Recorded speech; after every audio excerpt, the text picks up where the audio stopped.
rated D for duty.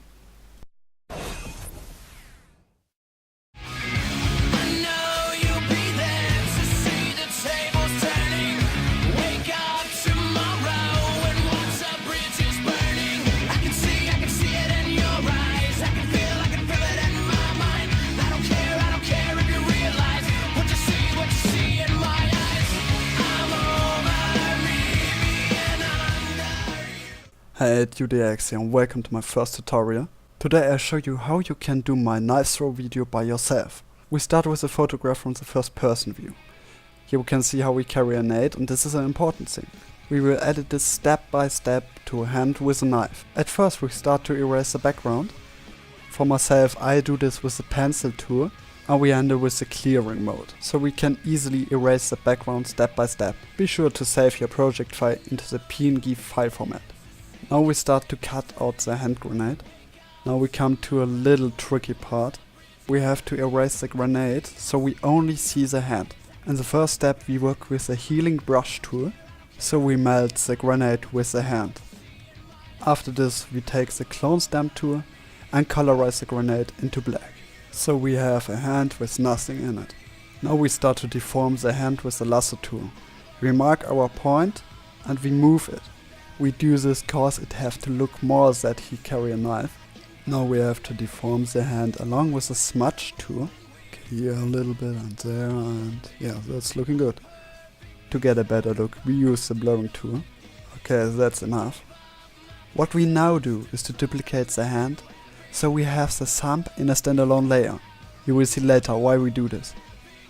Now we add our knife, and we move this picture between our two layers. Now you know why we done this. We colorize the background so we can see the pixels we missed on the erasing. Take a good look on your project and get rid of the pixels. Now we move to Adobe After Effects.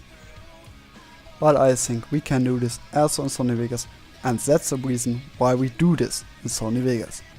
We drop our capture into Sony Vegas, also we drop our PNG picture.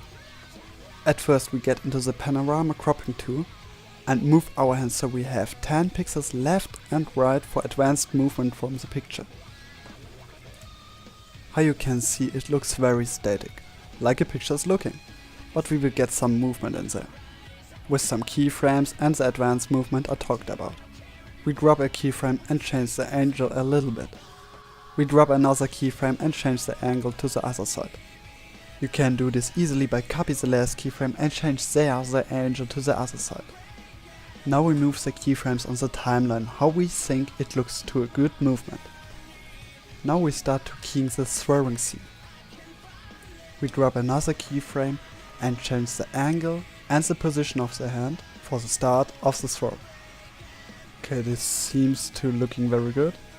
Now we get to the next step and back to Adobe Photoshop. What we have to do is to save two pictures. One only of the hand and one only from the knife. Important, also save this picture into the PNG file format.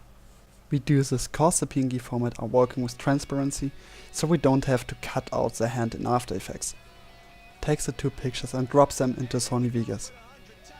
Add a new video track for the only hand picture. Now we have a problem. We change the angle of the knife hand picture, and we need to have the same angle and position on our only hand picture. But we have a trick for that. We move our marker on the last keyframe of the hand knife picture. Then we save the current view so we can use this on another project file later. Now to the only hand picture we open the panorama cropping tool, and here's the trick. We load our saved view in this project file, and voila, we have the same position and angle how in the picture before. Now we keying the knife release moment. We drop a new keyframe and we change the angle as well as the position. You can change this how you want and how you think it's looking like a throw. If you done it, we are going on with the flying knife. For the flying knife we also need a new video track. We simply add one and we move the knife up to the video track. Now we have the great moment. We start with the flying knife. We need to look it like it's flying through our scene. So the first step is to add a new keyframe and change the size of the knife way smaller. It's looking funny, but not good. So we need some rotations in the knife. So we get to the last keyframe and let's rotate the knife a little bit. Decide for yourself how much rotation you want to give the knife.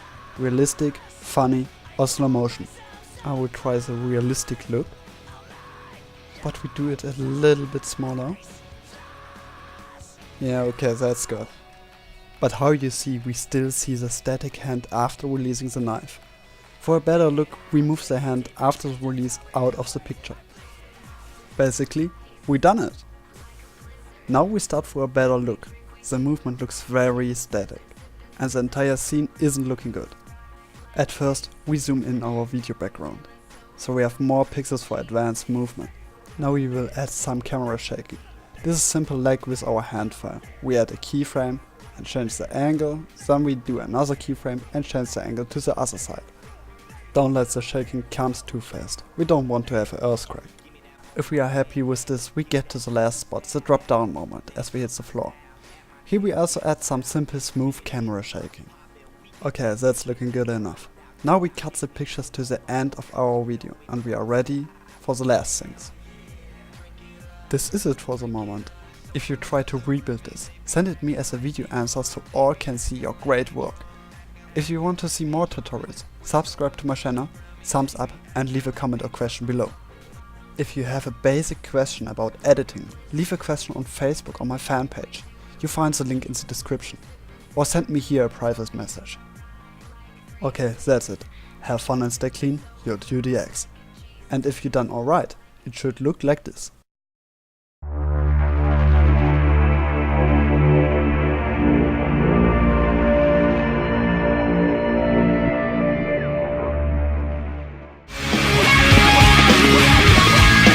Headshot.